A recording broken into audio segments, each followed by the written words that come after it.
Page 11, solo flight. Thing at the bottom of the page. Again, we're just using the 4 notes in the left hand that we've used, the 4 notes and bass clef. So let's go through the process that I use for learning a piece of music and see. I look it over, it's 2 lines long, bass clef, 4/4 time signature, a bunch of quarter notes and half notes, and they're starting with 4th finger here, that puts the hand here. You don't need any other finger numbers, just don't.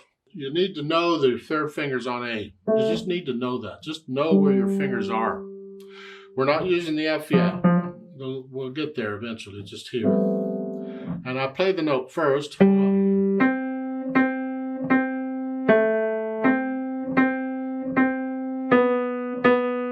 lot of C's on this one. Wow, okay, so I go through and I play the whole thing at my speed or whatever speed. It doesn't matter on speed yet. Speed comes later. Slowly. And then work out any hesitations, and again, play this without looking at the keyboard. And there's no articulation there, I'm just going to connect everything. Then I might speed it up. See, after I've got a lot of mechanic, I can play a rhythm and articulation, all that fine. Then I might speed it up if I want to. And I can, depending on the piece, I might speed it up immediately.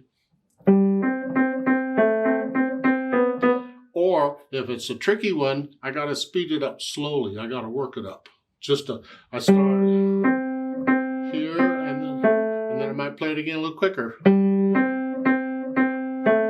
Maybe a little quicker. So there's different ways of doing it. It depends on the music and what's needed and how fast you want to go. Now once you can play this okay, no hesitation, slowly. Let's play it together to make sure you have the right notes and rhythms. Don't be playing it a while. You know, oh yeah, I got it. And you've been playing it a while. And then you say, oh, by the way, I think I'll check and see if I got the right notes. Because if you don't have the right notes, fixing a wrong note once you've really learned it is really hard. So make sure your notes are correct and your rhythm is correct, close to when you're starting to learn it as possible, because it's easier to fix then. Because once you've been practicing it wrong, it's harder to fix. It really is. That's one of the problems with hesitations. If you keep hesitating somewhere and you think I'll fix it later, no, it doesn't work very well because you're practicing the hesitation and you're hesitating each time you go there. So you're reinforcing the hesitation and it makes it that much more difficult to get rid of it. So get rid of the hesitations immediately. Anyway, let's play this together slowly. I'll give us 4 counts. 1, 2, ready, go.